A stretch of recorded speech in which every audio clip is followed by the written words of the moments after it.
up front in GTD, the Viper team. Just checked in with Bill Riley on what's been going on with the 93 car, and he said they have been executing perfect all night long. The only issue they had with that car was in the middle of the night. Paddle shifter seemed to get a little bit sticky, but that's an easy, quick change. They dropped a new steering wheel in there. No issues there, but as the sun came up and the temperatures are going up, they're also seeing the temperatures going up in that car. And that's something we see a lot with this race. All the sand and silt around here, all that oil and everything from the racetrack starting to pack these radiators in. So as we're getting to the last couple of hours of this race, that team's starting to watch the temperatures of that car.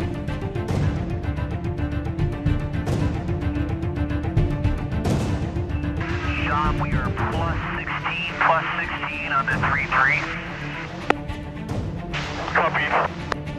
Map position, not blue. I need you to go map position 6, blue position 5.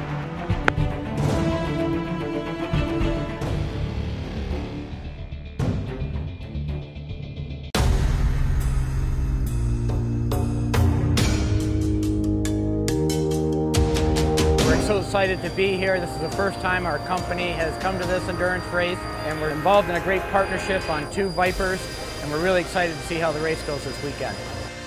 This is our first real major marketing initiative and engineering development on working on the race cars. We're hoping to gain, by being on the track and working with the engineers on these cars, is some information and some data that will really help with technology transfer. We're bringing parts and products from our production Viper that we supply, and we're tuning them for the racing. We built so many strong relationships, including some of our aftermarket trade shows, and what we really saw was the passion that racing brings out of people.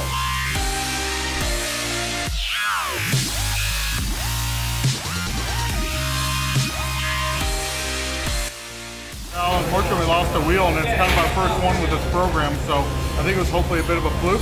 The same guy's been putting the wheel on since the program started doing it. Everybody saw him rack it on 4 times, but it was a new wheel. Sometimes they don't seat right off the bat. I think that's what caught us out today. The wheel came off, obviously it came off on the front straightaway at 178 miles an hour, and the car dragged on the ground for a while, so some of the boards are ripped off. By race time, for sure it'll be 100%.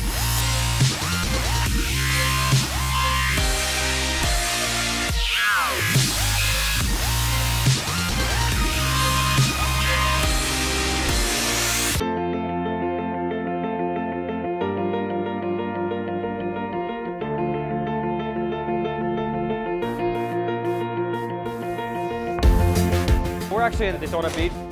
The biggest thing about this weekend is that it's a 24-hour race. You're 4 or 5 drivers per car, and you start the race at 2 o'clock on Saturday, you finish at 2 o'clock on Sunday.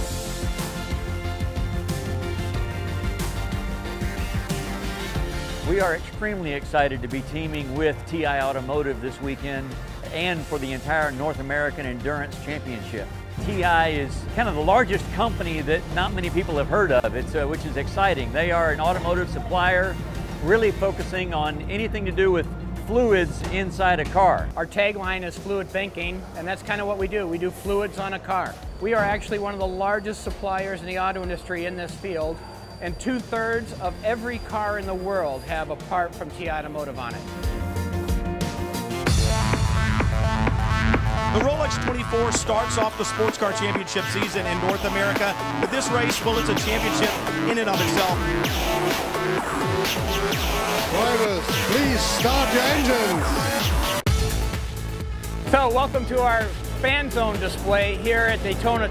We had this great looking Viper that we've used at 2 other shows. This car was actually in Shanghai, China at the end of 2014. It kind of reflects what we also did at a performance aftermarket show in Las Vegas.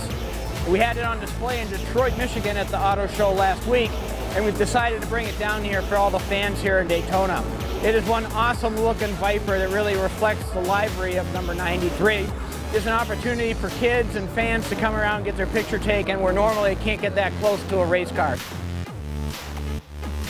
Going back to GT Daytona, it's Porsche versus Dodge Viper. Right now, the Viper in the hands of Jeroen Bleekemolen, experienced in this car, experienced on this racetrack, trying to take the fight to the Porsche just in front. TI has worked on fuel economy, and it's something that is very important. Sometimes you need to save fuel, so the more you can save, with still good power, yeah, the better it is. It's very important. So it's a big help that they are involved in the whole fuel system. Wait, first gear and wait. First. Follow lane. Reset fuel. Reset fuel. This is a display that shows two things that we have done on the car. So first of all, if we start with production, this is a production fuel module out of a Viper that our company supplies. It's pretty typical of what's done in the industry as far as connecting the top of a fuel tank to the bottom. It has a filtration, pressure regulator. The pump is inside in the middle here. And one key attribute is to measure the fuel in the tank. And so there's this float arm that connects to your fuel gauge at the top. That's basically the heart and soul of getting what we call the fuel delivery from the back of the car out to the front of it is through this module. Down in the center of this is a fuel pump.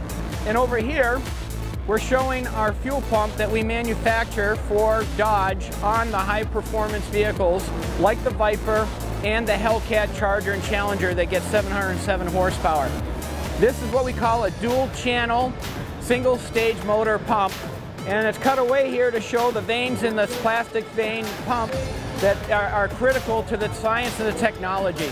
We've actually won innovation awards for this pump a few years ago. It's called the PACE Award.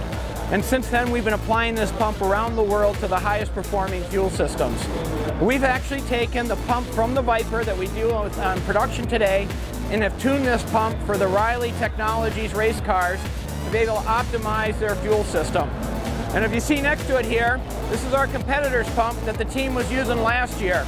And you can see that by the shape and the size of it, that our pump is smaller, lighter weight, less current draw, but delivers the same pressure and flow as the larger pump did last year.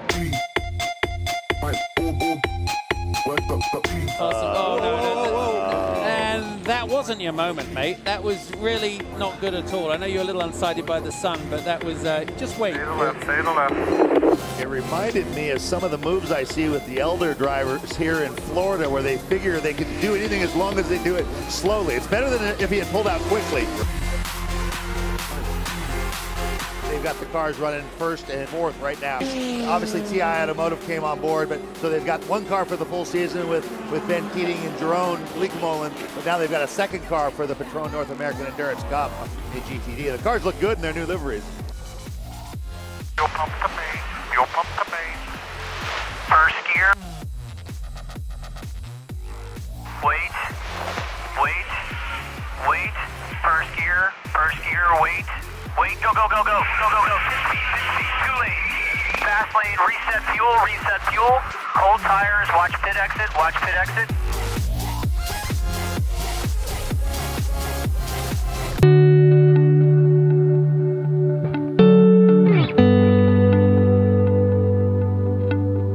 And what a sweet way to come back after losing the factory program if they could hold on and close this one out.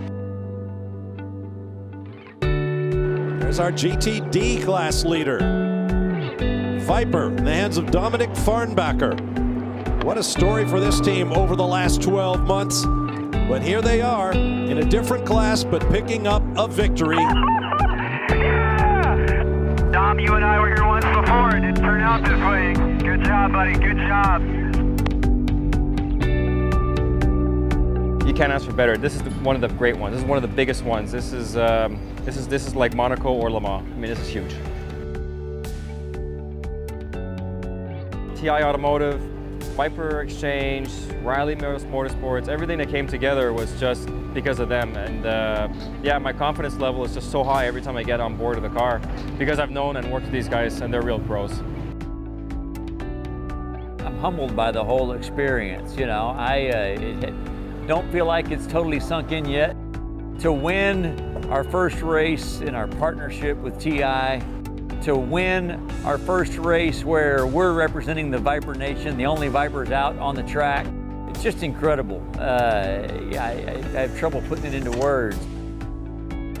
Obviously, from a racer standpoint, I feel like it's as good as it gets. From a business standpoint, I'm hoping that we win on Sunday and sell on Monday. That ViperExchange.com got a whole lot of praise and support from the Viper Nation, and I'm hoping we have a really good February. It's all the emotions. It's the sights, it's the smells, it's what you feel, it's the passion around cars. That's kind of why we're doing it. Racing brings out why people want to get engaged in cars. That's why we're in this series, and that's what I feel when I come here.